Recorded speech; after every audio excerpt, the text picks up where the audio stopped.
What's up, Earth Rockers? It's your boy Shovatar here with the second to last Castlevania 3 commentary that I'm going to be recording.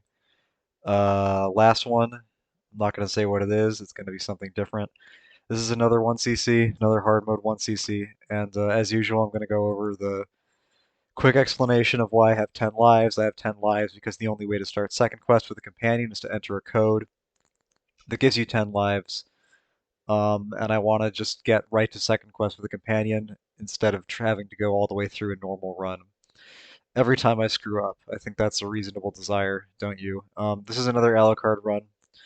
Alucard route on hard mode is probably the second hardest way to play this game. Um, the second hardest like set of circumstances you can set for yourself. And the uptick in difficulty between Alucard normal and Alucard hard is like, I don't know. There are more. The problem is that it creates the Alucard route creates problem areas that there's not really any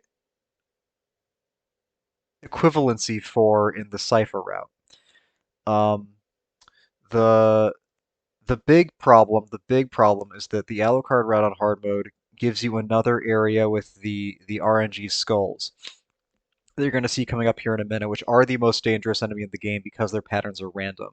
You don't always know what they're going to do. You don't always know what path they're going to take, and Alucard route and Cipher route both have um, areas in levels um, where there are skulls, but the Alucard route new skull level is much harder, or new skull stage, I should say, is much harder.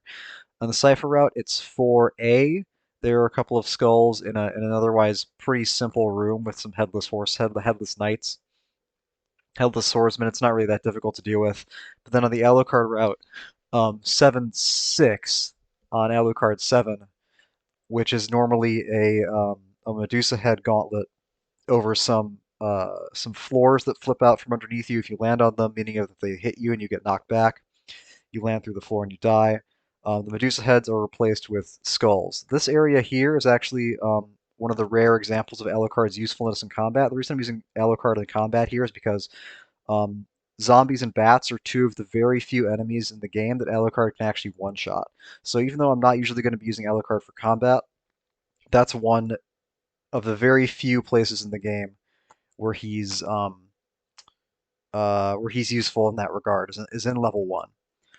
But that's really the only time in level one he's going to be very impactful, and even then, it's not a huge impact. It sort of erases one possible point of failure in the run because I mean I have died on level one on hard mode before. It's not that difficult to do. So he sort of smooths out and that's always the place where I die if I die on level one. So he smooths out that one area. But like I was saying, 7-6 on hard mode creates another tremendous problem in the form of another RNG Skull Gauntlet. On the Cipher route, you've got 4A, which is irrelevant essentially, and then you've got 9-4, and then you've got A1. With the Alucard route, you can tack 7-6 onto that. And most of the run is most of the 1cc is basically playing as well as I can to stockpile lives so that when I get to 7-6, I can die over and over again, and it's not going to be, and I can get through the 1cc. So that's basically what's going on in this route, and that's very tricky because um, there's another big difference between Alucard normal and Alucard hard, which has to do with the Sunken Temple, but I'll talk about that when I get to it. For now, I'm just going to talk a little bit about what am I talking about? There was something that I wanted to talk about. I wanted to talk about um, oh yeah, I wanted to talk about like Alucard in terms of his comparison to the other. I want to talk about like how you could salvage the Alucard route because I said in my last Alucard video that the Alucard route is, oh, this is actually another good thing Alucard can do. This little skip here, yeah, that's actually way more impactful than it looks because it lets him get into a great position past the ghost really fast, and also he has the stopwatch from level 1, which makes that part really smooth. That's another area with RNG skulls. That's not really as big of a deal, but like things can always go wrong in Castlevania 3. You never fucking know, and the fact that he lets me get through that area without taking any damage is actually really good because the owls coming up here are unpredictable. like I just said, something can always go wrong in this game. So that's another. That's actually the one time in level 3 I think that Alucard's going to be doing anything. Um, but like I was saying, I'm gonna like try to be a little bit more theoretical, I guess, in pointing out like what is specifically is wrong with the Alucard route and what specifically would make it better. Um, just as an intellectual exercise, I guess, because all I said last time was that it was shitty and boring and it sucked, which is true objectively, uh, but I'd like to be a little bit more substantive than that if I can. I could use Alucard to get up to that platform up there with the red skeleton on it, but there's not really any point to doing it. Fun fact about Alucard, I don't know if I got to this on my last Alucard video. I don't think I did.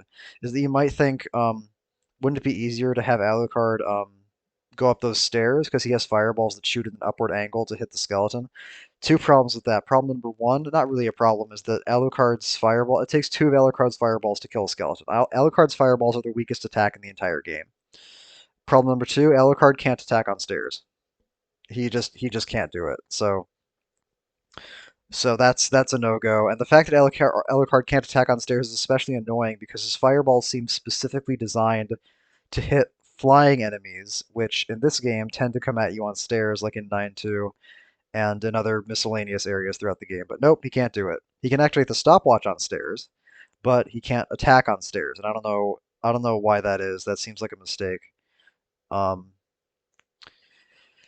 the swamp on hard mode is not too different. It's mostly the sort of like the standard hard mode difficulty uptick of just more bats. I think the frogs might be slightly more aggressive, although I can't quite tell.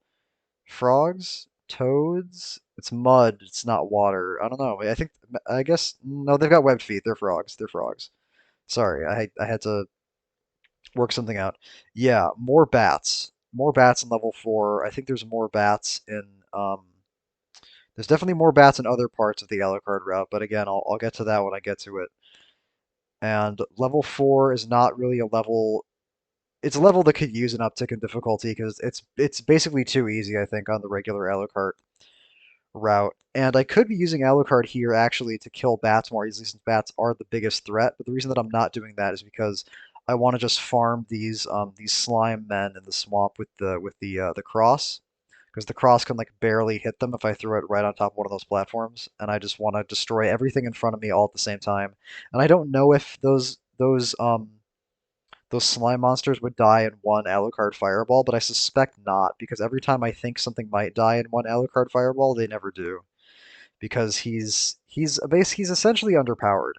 He's less underpowered than people believe, I think, because I don't know if people really understand how to take advantage of him fully, but he's definitely not as he doesn't feel as good to use as the other companions.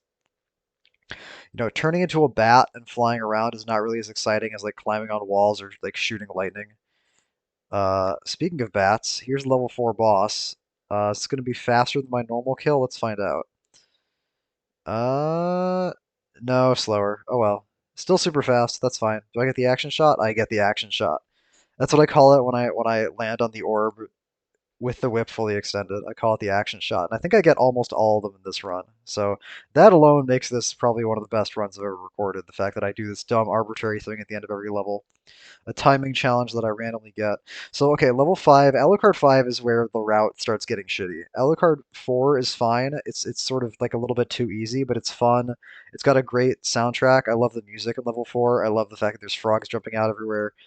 Level 5 sucks because a gigantic portion of the level goes completely unused. I've never seen what's over to the right over there, because I don't care. Because there's nothing that could be over there that could be worth going there except for a meat. I did go over there once to see if there was meat. There's no meat over there. And anyway, you barely have any chance to take any damage prior to that point. So even if there was meat, it's like you would probably not be able to really take advantage of it and utilize it and put it in your mouth and eat it. Yeah, anything involving the dissolving blocks, I think, should have never not been put in the game. Um, this entire lower half of the stage here, I've never been there. There's no reason to go there. There's no incentive to go there. So that could just be taken out of the level completely, and it could just be the upper path. Um, this room could just be completely removed. This doesn't need to be here. The thing is that there's nothing fun about waiting. What's fun about Castlevania 3, about Castlevania games in general, to me, is fighting things. I like fighting enemies, I like learning patterns, I like getting through like combat challenges. And sitting and waiting for acid to fall on blocks is not interesting to me. Um, platforming is not interesting to me, and I will give it this: the Alucard route is categorically excluded from any obnoxious platforming, just because you have Alucard, and Alucard can turn into a bat. And Alucard, it's very funny. The first time I got Alucard, I was super super psyched because he doesn't take more damage the way Sypha and Grant do. He takes the same amount of damage as Trevor. He's like this big guy with like a cape, and he's got fireballs, and I thought he was going to be like a combat powerhouse, but he's worthless in combat. Alucard, here's a good way to think of it. Alucard is a bat who sometimes has to turn into a vampire. That's all he is. And if you don't believe me, um, look at the box art for Castlevania 3 and tell me what you see. You will see Trevor, you will see Sypha, you will see Grant, and then you will see a bat. So even the box art knew what Alucard ultimately was. And this is another problem, which is that the fact that the bat like bobs up and down like that means that he doesn't sometimes get through spaces that you feel like he should get through. Like that's a gap that if I was approaching from below, I feel like he would absolutely fit through. Because I'm trying to get into it from above, like the bizarre oscillations of the bat make that impossible. And you'll notice there that the fuzzball passed right through me without damaging me. If you turn into a bat right at the moment when something contacts you that would damage you, it doesn't damage you. And that actually ends up being relevant later in the run, and I'll point it out when it happens. But it's never something that I'm doing deliberately. I don't intentionally use it as a shield, although if I was super good at the game, I could.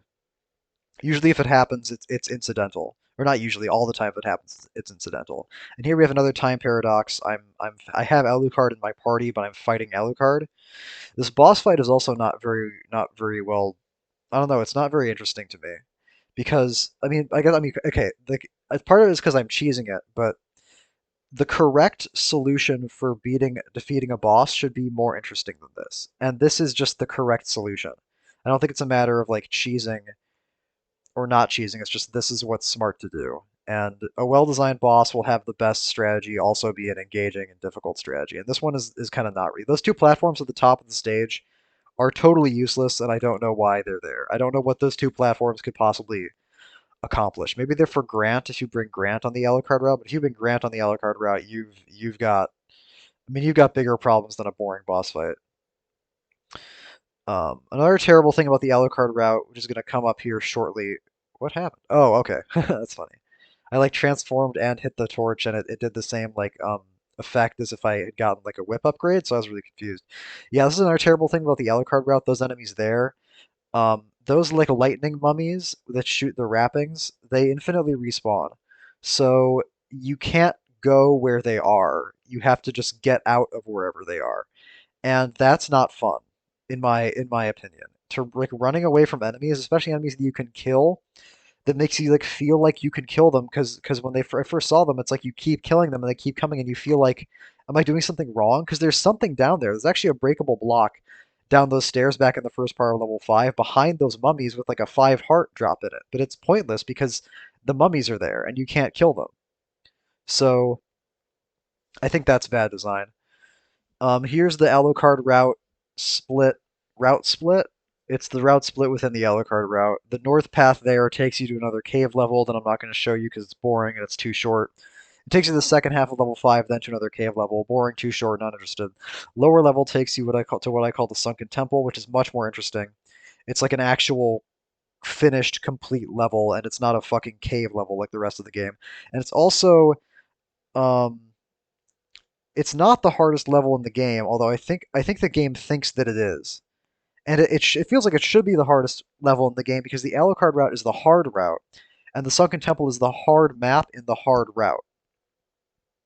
So it should be harder than anything else, but in practice, ultimately, it's not because there's a solution available to you to deal with the really hard part of the map, which is the boss fight into 6-4, that is not available to you in like Alucard 7, and is not available to you in the same way in like A1 or 9-4.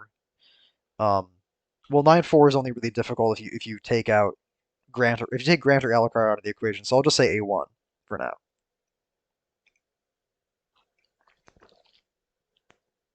Ugh. But that being said, not being the hardest level in Castlevania 3 is not saying very much. It's got some super stiff competition. And I think, yeah, I transform here because that jump is doable on Trevor, but it's really close. So I just eat one heart, become a bat for 1 second, and go over the gap. Because, like I said, I'm just trying not to die before 7-6. That's my primary concern is just with 7-6, which you'll see why I'm so worried about it when I get there. There's not many things in the game. It's kind of like the trade off basically is that you have to deal with 7-6 in the yellow card route. You don't have to do with 6C, but 7-6 6C is difficult. 7-6 is on a much higher level of troublesomeness than 6C. But you know what? Now that I'm thinking about it, it's not just 7-6. It's like 7-6 into the rest of the level. But again, I'll talk about that when I get here. This is a cool bit of like Alucard usage, and it's a good example of what I'm talking about when I talk about fully utilizing him. You just have to think like a bat. You have to think like, what can I get around? What can I fly over? What can I avoid? And that's going to be crucial when I get into 6-4, because 6-3 is one of the hardest boss fights in the game because the boss's behavior is very difficult to read. It's tough to tell what exactly he's going to do at any given time, and the things that he does quickly, and he does um, circuitously. So he's very frustrating and stressful to fight. And then that goes into 6-4, which is a stage that almost very few stages have, that almost no other stages actually in Castlevania 3 have, which is a time limit that's relevant. I'm not talking about like the time limit at the top of the screen. I'm talking about there's water rising in 6-4, so you have to do it in at a certain speed. Here's another Alucard skip. Look at that, beautiful.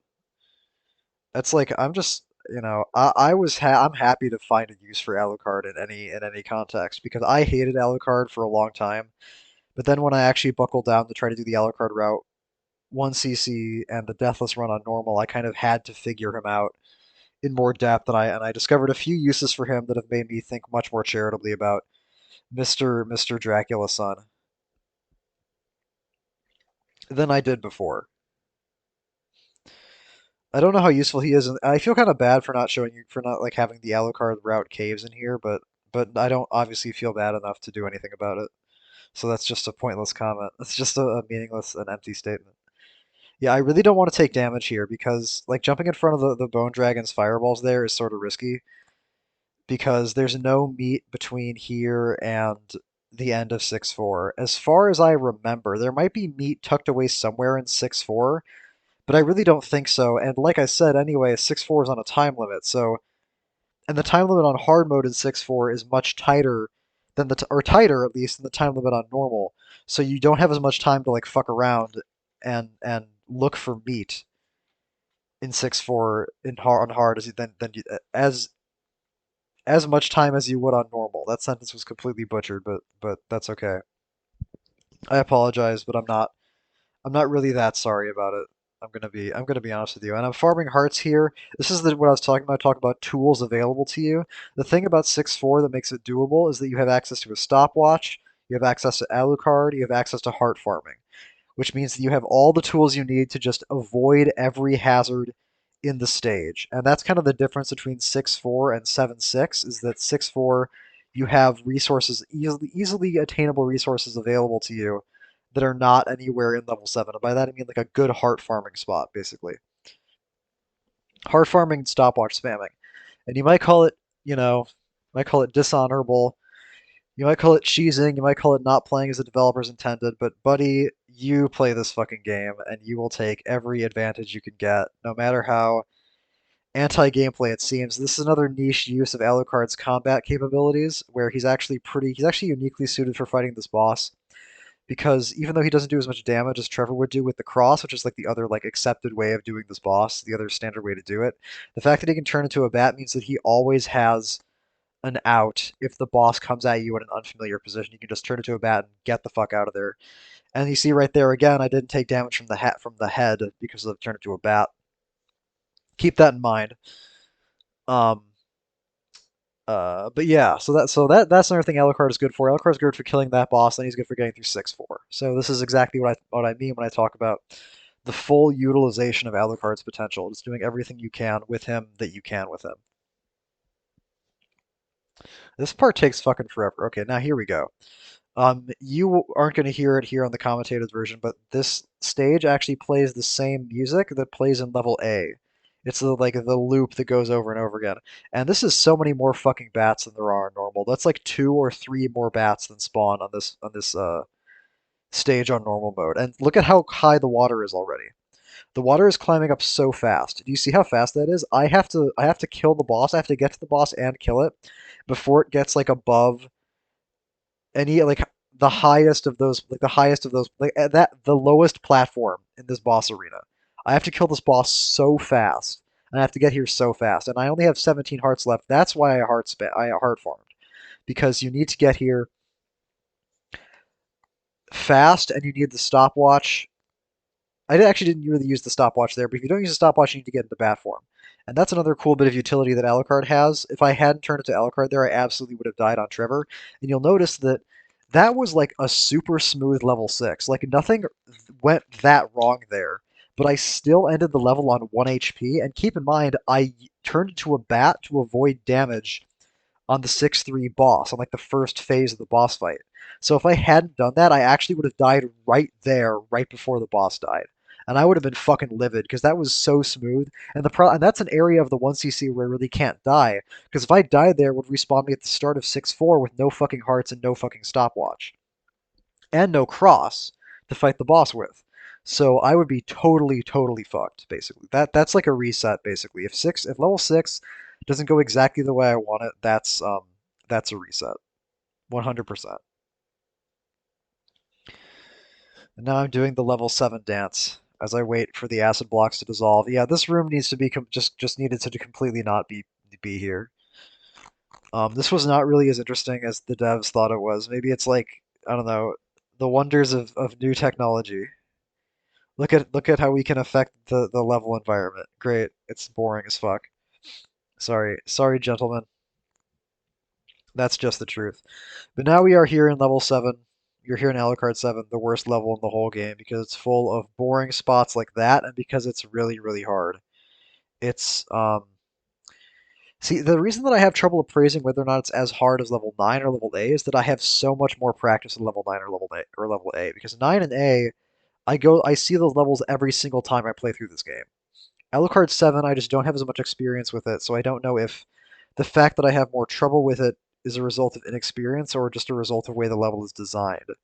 I think it's partially both because there are reasons why I have trouble with it beyond just like individual reaction time or familiarity. It has to do with the way that the level is structured, and specifically the way that the sub weapons are laid out creates like this chemical like compounding effect of shit that makes this level very, it's like tedious, and it's also hard, and it's also not fun. Like there's very few parts of this level that are fun. The whole level you just feel like you're dealing with annoyances, whether those annoyances are falling blocks or like even the green blobs coming up here are just like fucking annoying to fight. Those things just shouldn't be in the game, frankly. That's my opinion. Um, and it has to do with, yeah, it's like those falling blocks back there, and there's gonna be more falling blocks further up, and then we're gonna get into 7-6 and then into 7-7, and that's when it's gonna become a mega shit fest. I'm destroying these torches with the holy water to get that shot multiplier that I just got, even though I'm not really expecting, because I want holy water for the level 7 boss, which is a big monster mash. Specifically, I want it for the mummy part of the monster mash, which is the most difficult phase. But I don't really expect to get there. I'm just doing it like without. I don't really expect to get there without dying and losing the holy water. I'm just kind of doing it just in case. And here's actually another combat situation that Alucard can function in, because the reason that he's good on the Bone Serpent back in level 6 is because the Bone Serpent will lose a segment of his spine no matter how much damage is dealt to him. He just loses a spinal segment whenever he takes any damage. So the fact that Alucard's fireballs don't do any damage is relevant in terms of his health pool, but not in terms of his structural integrity. And there, once the bats will split apart into smaller bats no matter how much damage they take. And once they're in the smallest bat phase, they'll die in one hit from anything. So Alucard can just do what you saw back there and stand on that ledge and spam and like just spam fireballs at them. But the problem with that is that it is possible for the bats to approach Alucard at a certain angle when he's on that ledge to like knock him off, and that's happened to me before. It's the most embarrassing shit in the world. So here we are in in 7-5 going into 7-6, and I really don't want to be taking damage on 7-6. Or rather, I don't want to be taking any damage on 7-5 because 7-6 is like I want to go into 7-6 ideally with full health because there's no meat until the very end of 7-7. And going through 7-6 and 7-7 with no health is like and not dying and not losing the holy water. That's like my stretch goal right now. That's like my prayer to the heavens is that I can get to the level 7 boss with the holy water. And like I said briefly before, I'm not really expecting it to happen, but if it does happen, I'm happy. Um, and here we come on to 7-6. This is the part I was talking to you guys about the whole time. It's a Skull Gauntlet. It's the worst Skull Gauntlet in the game because it's so long. Um, Alucard is completely unhelpful here. He has two available tools to him, but neither of them are good enough. The the bat is not good enough because the way that the bat moves is very sluggish. It's kind of like slow to change direction, it's slow to stop, it's slow to start moving, and it's like a delay on everything. And that's fine because in a way that makes it balanced. But the problem with that is that it means that it's not really any better than just walking would be in terms of avoiding the skulls, because the whole point of the skulls is reacting to them and reacting to them super fast. And you just can't do that if you're the bat. So even though you're taking up a smaller area than you would be if you were Alucard with his tall ass head, you still can't effectively react to things the way that I can right now on Trevor. Like Trevor is able to react in a way that's substantive, where he can like jump or whip. So he's actually the best candidate here. The second tool that I had back there that didn't work out was the stopwatch because there's no good place in level 7 to heart farm. And I actually get through 706 dying only once, which is really, really good. So even though I didn't get what I longed for in my deepest dreams, which was to get through 7-6 without dying at all and without taking any damage at all. Only dying once is not something I can be too upset about because I'm kind of resigned. I kind of expect to die there, and it's a part of the run where it's not good to die. It's actually bad to die, but it's so common to die there that I just kind of accept it.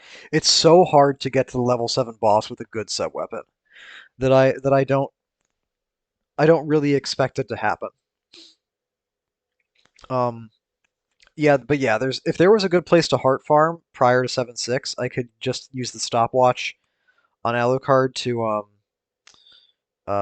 stopwatch spam through that hallway, but that doesn't work. And that was a bad idea. That's why you should never take that route on the right because you want to ascend constantly to avoid the gargoyles, but there's knight armor knights up there that you can't see. That is so dumb. This part of the run is so fucking stupid, man. So like dying on 7-7 is like expected if I go into it with 2 HP. Um, Uh, okay. I was yelling at myself for a second there, like switch into Alucard, but instead I made a risky jump over the armor with the spear, and it worked out. That's not like my plan there. I'm used to having like the full whip there to deal with that armor knight, but I didn't have it there. God, this fucking level, dude. This last auto scroller before the fucking boss fight, and that's what's so fucked up about Alucard 7. It's not just one thing. It's like everything coalescing into one perfect disaster. It's like when five things on an airplane all fail at the same time, and it just crashes into an orphanage, into a preschool, and explodes, and the fuel contaminates a water supply, and it was the pilot's birthday, and the pilot's has five kids. It's like so many terrible things happening at the same time, and that right there is another example of what I mean. And that actually was a kind of a consequence of panic because that last jump there, as you're going to see at the end of this run, is doable with Trevor, and Trevor is so much better at dealing with the gargoyles than than Alucard is, because Alucard's fireballs take 2 hits to kill the gargoyles, which renders them functionally useless against them because they move so fast that the odds of you hitting 2 fireballs on them before they're either out of range or in your face are not good. And so, as much as I was talking about 7-6 as the problem area, and as much as I was anticipating 7-6 being the problem area, I'm actually playing 7-7 badly enough that I've now died, what, twice on 7-7? And I haven't even gotten to the boss yet. So, this is like bad. Because getting, and I'm frustrated because getting past 7-6 with 1 death is good, but it's like I'm going to squander the good fortune that I had with the skulls by dying over and over again at 7-7. And here I decided to swap to Alucard because I can see the future. I know if I go up those stairs on Trevor, I'm just going to take a hit from the gargoyle. And I can't do this anymore. I can't just keep taking damage on um, on 7-7 and dying. I have to change something up, and that's what I decided to do. I decided to actually use Alucard there as he was intended, and I think I make this jump on Trevor too. Yeah, that's the smart thing to do because he's just so much better at killing these gargoyles. They just keep fucking coming too. It's ridiculous how aggressive the gargoyles are in hard mode. It's like they just spawn so fucking aggressively. It's fucking ridiculous. Um, but like I was saying earlier, it's a collage of terribleness with level 7 because it's like if any one of those things wasn't in there, it wouldn't be a problem. Like if you didn't have the 706 into 707 difficulty spike, if there were better sub weapons, if the boss was a different boss, if. And you're gonna see what I mean here. There's no good like place to fight these fucking mummies. They're such fucking assholes. Like, ugh, oh god. I got like that's full health too. That's full health, and I go down. That's 4 hits just from the mummies. I didn't see the Cyclops. I didn't see the demon. I didn't see shit. That's just the mummies. Because the mummies are the only part of the run of the monster mash that's actually like a problem. The demon, I have problems sometimes getting clean no damage kills on the demon, but with Alucard and with the terrain of the level 7 boss room, you can actually guarantee that you don't get hit by his fireballs, which I'm going to demonstrate I think on this next attempt because I think this is the successful one. I've now died what, like 3 times to 7-7, once to 706, 3 times to 707, and that's what I'm talking about when I talk about um, Alucard 7 as the problem area. And to emphasize something that I should have clarified earlier, I have 10 lives because of the help me code, but I'm not playing this as like a 1cc with 10 lives. It'd be way too fucking easy. My stipulation is that if that life counter hits 7, if I lose lives to the point that if I started with 3 lives, I'd be dead, then I stop the run. I'm I don't want to get a 1cc with 10 lives. I want to get a 1cc with 3 lives. So right now I can only fuck up 2 more times. And I haven't even gotten to level 9 yet. I haven't even gotten to level A yet. So that's why it's so important to not die on 6 and why it's so important to play the early Alucard levels so meticulously, which is not difficult to do. It's really 6. You just like don't want to die over and over again in 6 and then end up with no lives going to 7 or 9 or A. That's kind of this. So this like is more feels more like a 1cc than any other 1cc I've made in terms of like the importance of dying or not dying in certain places. And here I go for a different strategy. I try to decide I'm going to hit both of them at the same time. I don't have safe terrain here like I do on the level 4 Cypher Route Monster Mash to hit these guys, so I'm going to take some damage, but I do get in some good hits, and I manage to burn one of them down. I could have ducked under that wrapping, but I'm just focusing on killing these guys as fast as possible. And that wasn't so bad. And it was just a simple positioning change that led to my success. So maybe the problem was just that I never practiced the mummies enough to like figure them out. But it's really hard to like to identify and react to the patterns of their wrappings correctly. In my opinion, anyway. I don't know. Maybe it's not that hard, but I never really learned it. It's not simple the way the Cyclops is simple. It's not like, okay, hit him if he doesn't charge, jump if he charges. It's not like an algorithm. I mean, it is, but it's harder to determine. Like when the Cyclops charges, it's very simple. But whether the mummies are going to turn towards you, or walk towards you, or shoot high, or shoot low, while the other mummy is either turning away from you or turning towards you, and either shooting high or shooting low is like fucking ridiculous. Like you're not supposed to fight them, you're just supposed to kill them, if that makes sense. I don't like boss fights like that. I don't like boss fights where you just like mash the attack button, which is what the mummies are. I mean, don't get me wrong, like this isn't exactly a marvel of game design here either. What's going on with the Cyclops, but this is partially a consequence of how I'm choosing to play it. I don't think there's a better way to play the mummy fight. You could play the Cyclops in a way that's riskier and that's more and that's faster and more action packed, I think. But this is the safe way to do it, and this is the smart way to do it. And like I was saying, at some point earlier in this run, the safest and best way to fight a boss should be the exciting way to do it. Like Alucard on the level 6 Bone Dragon, that's really exciting because you're taking advantage of Alucard's capabilities in a unique way. You're like using a tool you never get to use, and it's you have to make like important decisions about what you're going to do and when you're going to do it. And this is kind of the same way, although this is a much lesser example of that than the Bone Dragon in level 6. And this is what I was talking about before when I talked about actually finding a use for that terrain. I was kind of mystified by it during my normal run, but I think, but like that's the only practical use for it that I've ever managed to come up with. I can't believe that hit me. He hit me with like the back of his wing. That's actually crazy, but it doesn't matter. And look at that. After all that, I get through it with 1 HP, 1 health on the level 7 boss. God, level 7 is such a fucking nightmare. It's such a gauntlet. It's just like you get punched in the face over and over and over again on level 7. That's what level 7 is like. But I hit another action shot. Yeah, going from Alucard 6 to Alucard, going from like the Sunken Temple to Alucard 7 is like going from lemonade to piss. Because level 6, Alucard Sunken Temple is like a really good level.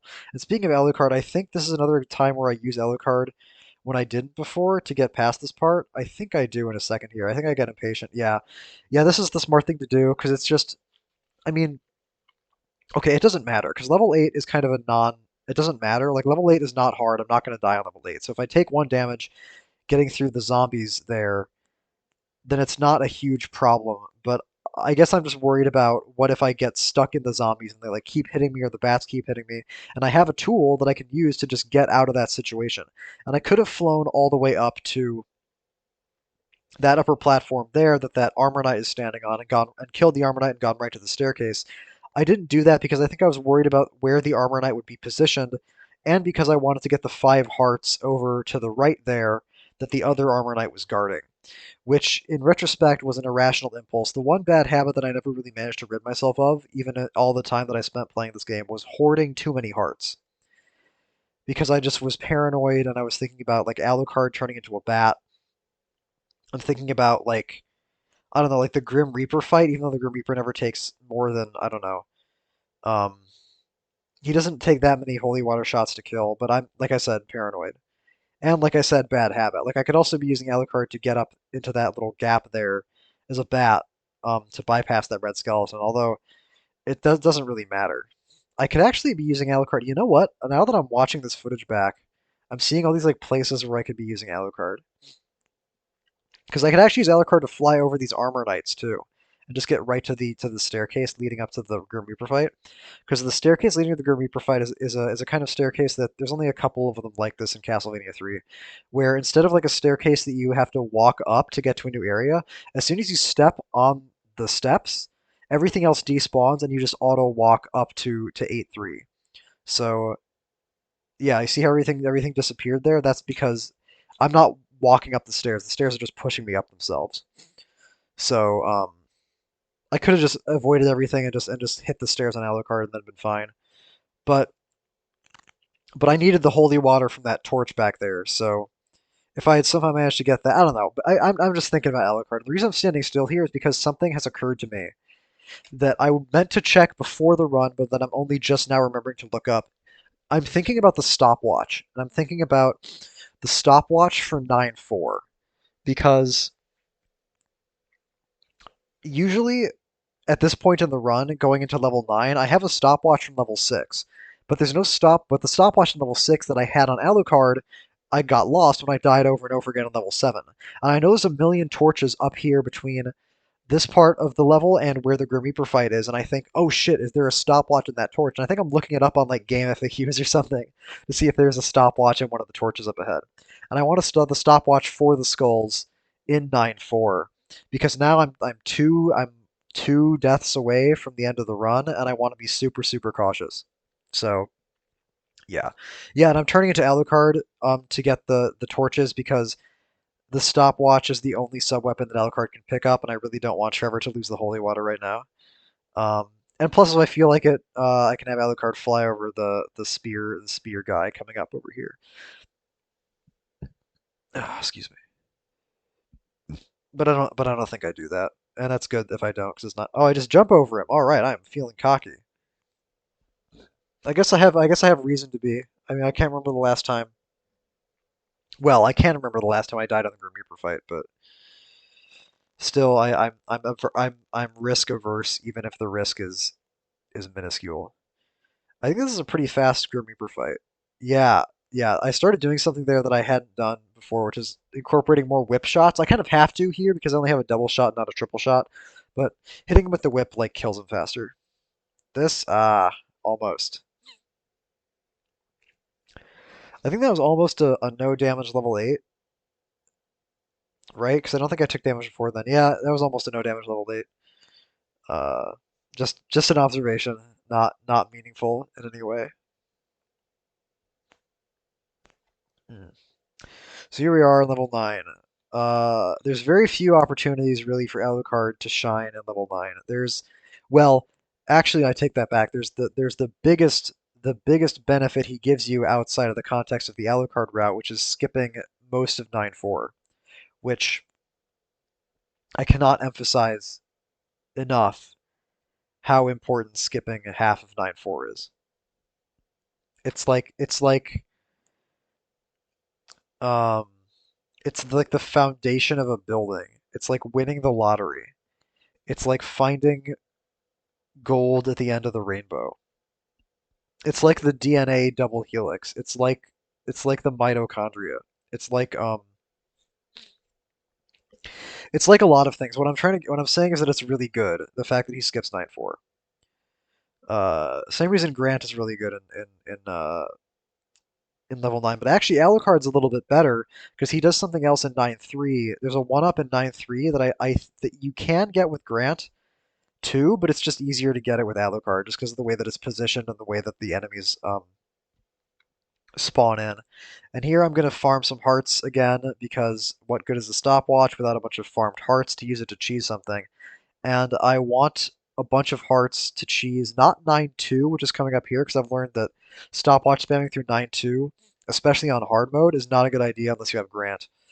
I'm just going to go through 9-2 on Trevor, but I'm stockpiling hearts to stopwatch spam on 9-4 and to make sure that I have enough hearts um, to make sure that I have enough hearts for the doppelganger fight. Because the doppelganger fight is going to be like a holy water spam kill, and you know, I guess I'm also thinking like just in case I maybe want Alucard to turn into a bat at some point later in the level, like maybe on the Skull Gauntlet in 9-4. Although I already explained why that's a bad idea. I guess I wanted to turn into a bat here just to skip over these spikes because as many times as I've done these jumps here, this is still a potential point of failure that Alucard lets you completely bypass. Look at that, that's beautiful. Or those dumb fucking stupid insta-kill spikes. One of my least favorite things about the Castlevania games on NES and kind of retro games in general is bullshit insta-kill spikes.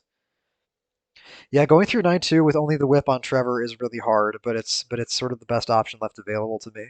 Because turning into a bat on Alucard and trying to fly through all this mess, even with a million hearts, it's just so easy to go wrong. It's just so easy for a gargoyle to just clip you because they're so big, or for a turret to like shoot after you think it's going to shoot because on hard mode the turrets shoot more frequently. I don't know how exactly or why, but I know that they do. I've noticed this explicitly. It's a hard mode thing. Um, Look at me go! I'm just tearing through this 9-2. Was that a no damage 9-2? That's a no damage 9-2 only using Trevor. No fucking lightning. No axe. No stopwatch. No bats, no nothing. God damn, that is actually like I okay. It's I'm trying not to sound like narcissistic or anything, but like that's so fucking sick. That's like and I can only say that because I've fucked up 9-2 so many times. I know all the different ways that it can go wrong. So seeing myself finally get through 9-2 without any fuck ups, doing that like that was like a work of art, honestly, that 9-2. That's like that's one of the best pieces of gameplay I'm probably ever gonna upload onto YouTube. I don't know, maybe it doesn't look like much. Maybe it just looks like, oh, you climbed up some stairs, you hit some turrets, but like you just gotta believe me, man. You just gotta believe how precarious your situation is in 9-2 and how reliant you are on a combination of planning and instinct and reaction. Because that's because like so much went into that 9-2. I could talk for like 10 minutes about that 9-2 and like what all was going on there. But I'm actually gonna save that for a future video. And here's the one up that I was talking about earlier. It's right up here in that little alcove. Um, like I said, Grant can get to it, but Grant kind of has a hard time. Um, actually, why wouldn't I get this on Grant? Huh. I don't know. I don't know why I wouldn't.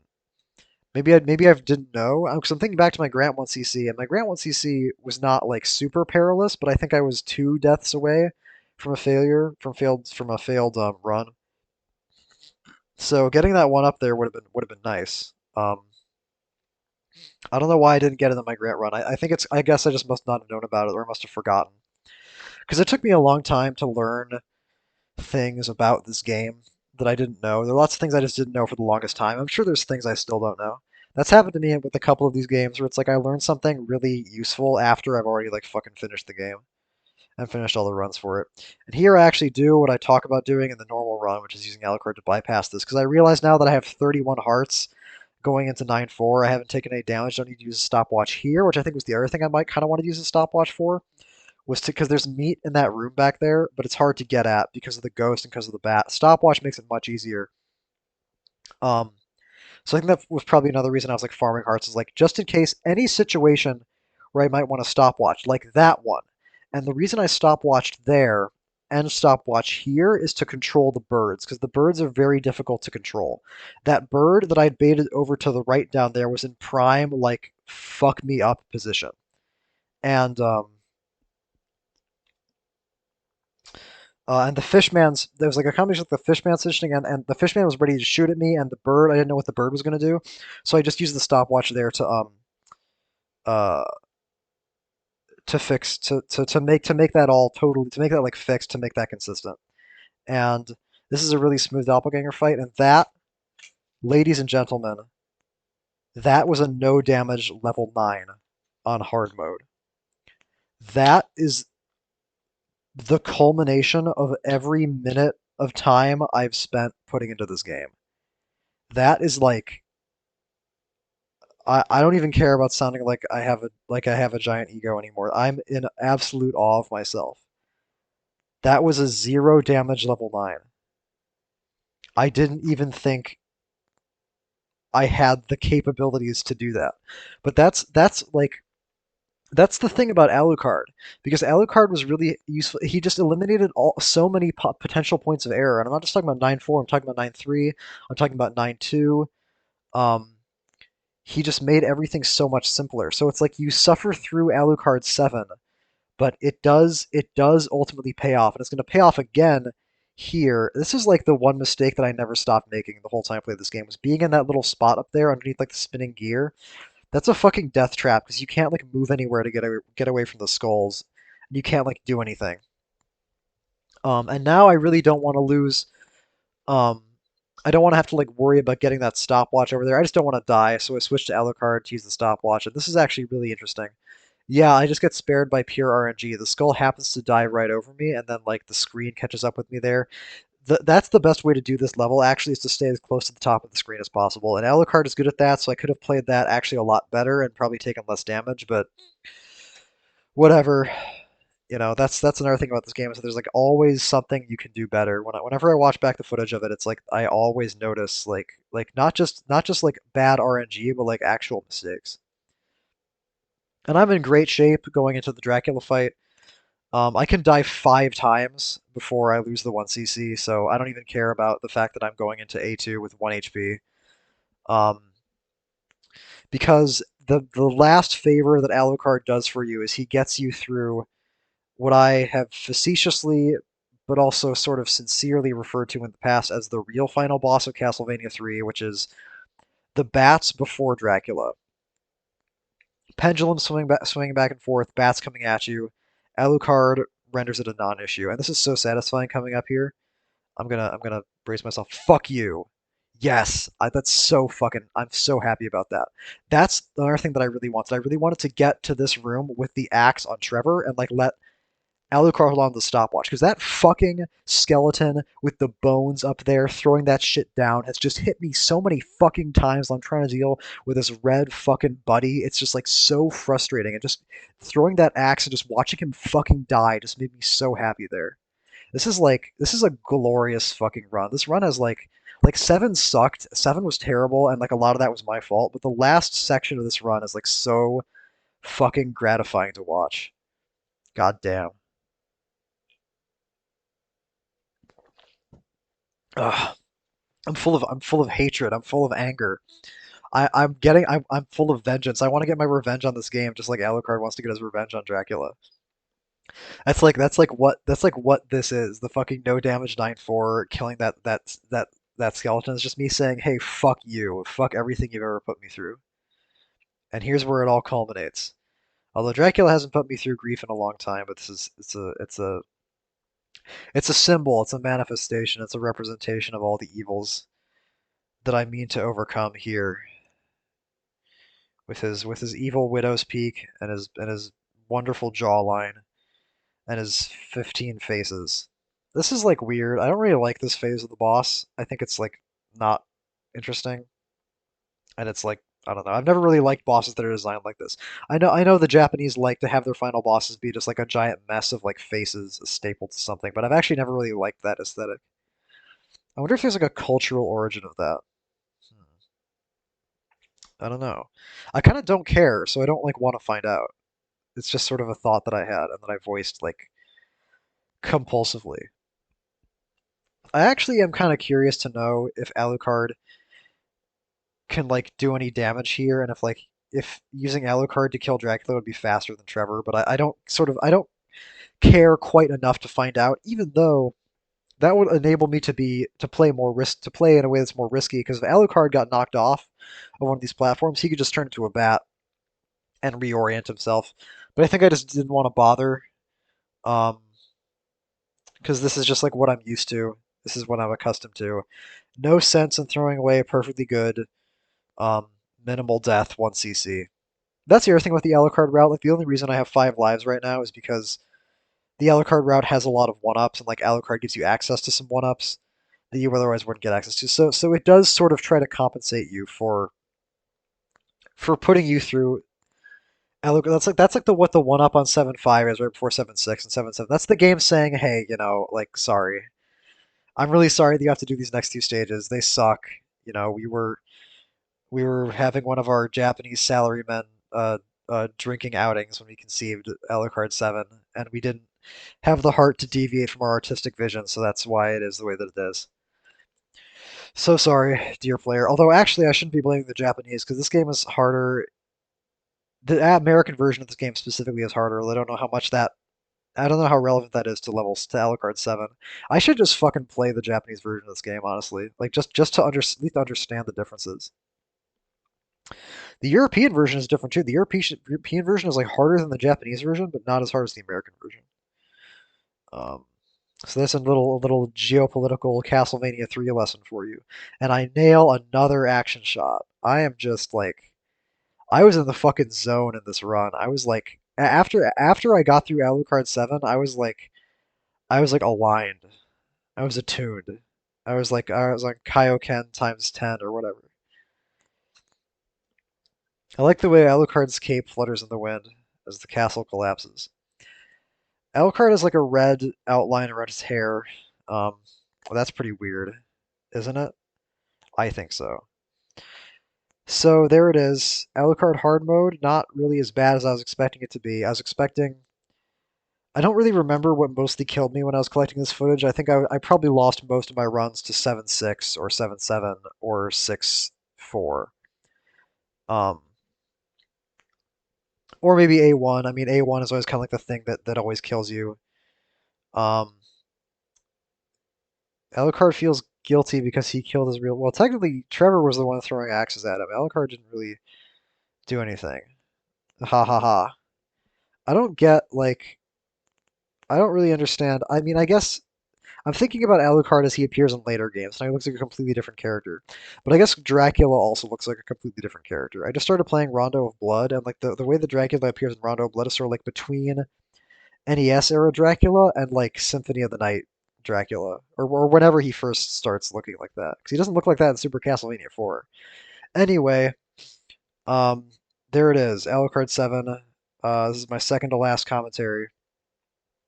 I hope I was able to be, I don't know, entertaining, I guess, or just bearable to listen to for however long this is. I don't really think much about like who might be listening to this or why they would be doing it. I'm just kind of doing it just to do it, just to like talk to myself about something that I don't think anybody else is really interested in.